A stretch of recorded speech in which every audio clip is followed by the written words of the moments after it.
Rape case में 20 साल की सजा काट रहे डेरा सच्चा सौदा प्रमुख गुरमीत राम रहीम को 12 अगस्त को एक बार फिर फरलो मिला।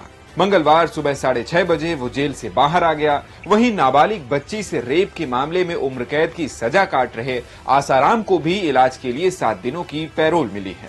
राम रहीम कभी पैरोल तो कभी फरलो पर 10 बार जेल से बाहर आ चुका है।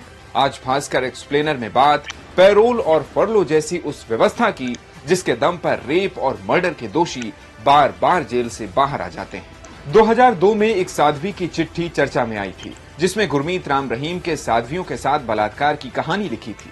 ये खत तत्कालीन प्रधानमंत्री अटल बिहारी वाजपेयी और चीफ जस्टिस को भी भेजा गया। साध्वी ने बिना अपना नाम जाहिर किए चिट्ठी में लिखा, महाराज ने मुझे कमरे में बुलाकर कहा कि मैंने तुम्हें अपनी खास प्यारी समझकर बुलाया है।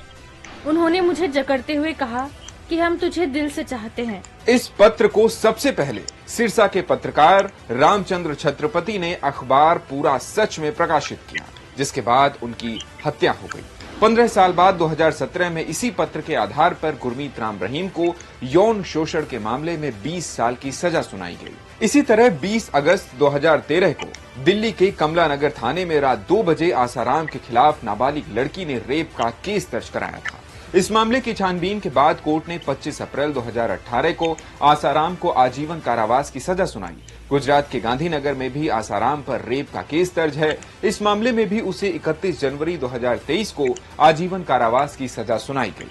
लेकिन जेल में बंद राम रहीम को 21 दिन और आसाराम को 7 दिन के लिए बाहर रहने की मोहलत क्यों मिली? आसाराम बापू को पहली बार इलाज कराने के लिए 7 दिन की पैरोल मिली है, जबकि राम रहीम पिछले 7 साल में कभी 21, कभी 30, कभी 40 तो कभी 50 दिनों के लिए कुल मिलाकर 10 बार पैरोल या फरलो पर बाहर आ चुका है। लेकिन पैरोल और फरलो में फर्क क्या है? पैरोल एक तरह से शर्त के साथ कैदी की रिहाई की व्यवस्था है जो आमतौर पर कैदी के व्यवहार पर निर्भर करती है। इसमें समय समय पर अधिकारियों को रिपोर्ट करना और क्रिमिनल एक्टिविटी से दूर रहना जरूरी होता है।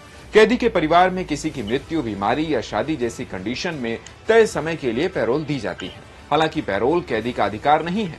पैरोल में बिताया गया समय सजा में नहीं गिना जाता। सजा के दौरान पैरोल कई बार दी जा सकती है। पैरोल 2 तरह की होती है। पहली रेगुलर पैरोल जिसमें कैदी खुलेआम घूम सकता है और दूसरी है कस्टडी पैरोल जिसमें कैदी के साथ पुलिस भी होती है। अब बात करते हैं फरलो की। फरलो कैदी के अच्छे आचरण पर तय समय के लिए दी जाने वाली छुट्टी है। इसके लिए किसी तरह की कंडीशन की जरूरत नहीं, ये कैदी का अधिकार है। हालांकि फरलो लंबे समय की जेल के मामले में दी जाती है और ये लिमिटेड होती है।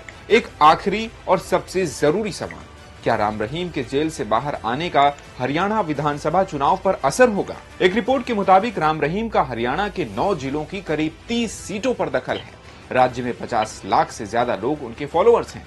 ऐसे में हो सकता है कि चुनाव से पहले फरलो मिलने की वजह से उनके फॉलोअर्स बीजेपी का साथ दें। डेरों पर रिसर्च वर्क करने वाले पंजाब यूनिवर्सिटी के प्रोफेसर आशुतोष कुमार कहते हैं, डेरों का कम्युनिकेशन नेटवर्क काफी मजबूत होता है। ऐसे में नेताओं को लगता है कि डेरे के गुरु का विश्वास जीतकर उनके फॉलोअर्स के वोट हासिल किए जा सकते हैं। डेरा सच्चा सौदा का भी यही हाल है। एक्सपर्ट्स मानते हैं कि राज्य के चुनावों में आज भी डेरों की बड़ी भूमिका होती है, जिस वजह से चुनाव के दौरान राम रहीम को पहले भी पैरोल मिलती रही है। ऐसी ही और वीडियोस के लिए जुड़े रहें दैनिक भास्कर।